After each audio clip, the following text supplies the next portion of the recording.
So Kelly, we've talked about that the TED Prize this year didn't go to an individual. It actually went to an idea. City 2.0, the city of the future. With Denver as the context, what's your vision for the city of the future?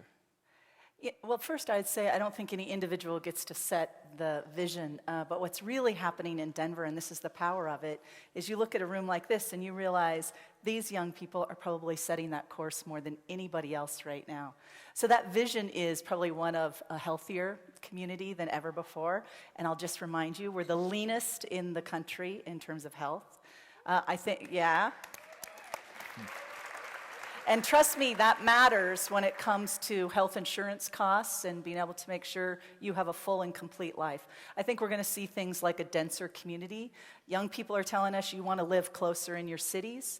It puts increased pressure on transit systems, so I think we're going to see more emphasis on transit and bike lanes and how do we move you around this city in different ways than just your car.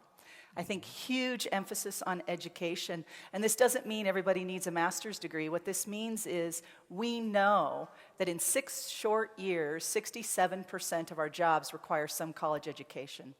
Right now, 48% of our population meets those requirements. 6 years. So we know we have to be more educated, and we know we have to change how we're doing in Colorado to achieve that.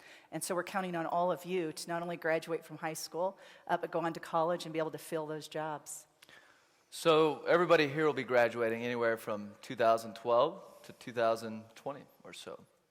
How will the city of the future be different for the students here today than past generations? I think a big part will be it's a knowledge-based economy. When our parents or maybe grandparents were younger, they were looking at the future saying, with a high school diploma, I can be a mechanic, I can work in a factory, I can be in manufacturing or many opportunities, and it's not true anymore. Now, to be a mechanic, you got to go to college. So what I'd say to each of you, the big difference is you've got to have some level of education. Everybody doesn't need a 4-year degree, but you've got to get yourself to college. And I think that emphasis. The second part I'd say about that, though, is technology. You grew up with it. My generation transitioned into it. And I think it has changed dramatically what's happening for all of us and how we interact. The world is significantly smaller.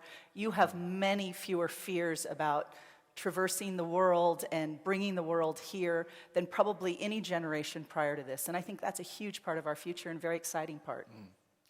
Short of that, no excuses. That's right. How will education be different? You touched on that a little bit, but Yeah. how will that change in the next decade or two? Yeah, education hasn't really changed for 50 years. We've been teaching kids for 50 to 60 years about exactly the same way. And what we know is it's not working very well. And I think in the next 10 years, you're going to see transformational change in education because we have to. Right now, of industrialized countries, the United States is the 20th in terms of high school completion.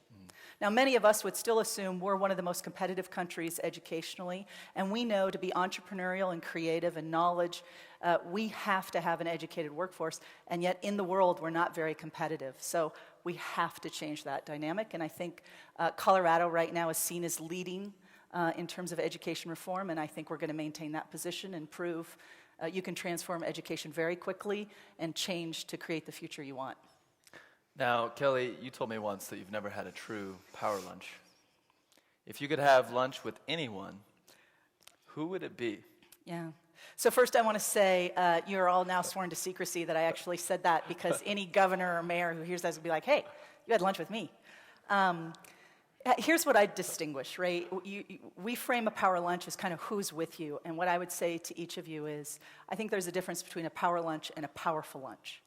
And a powerful lunch can happen at any moment, any time, any place, sometimes when you least expect it.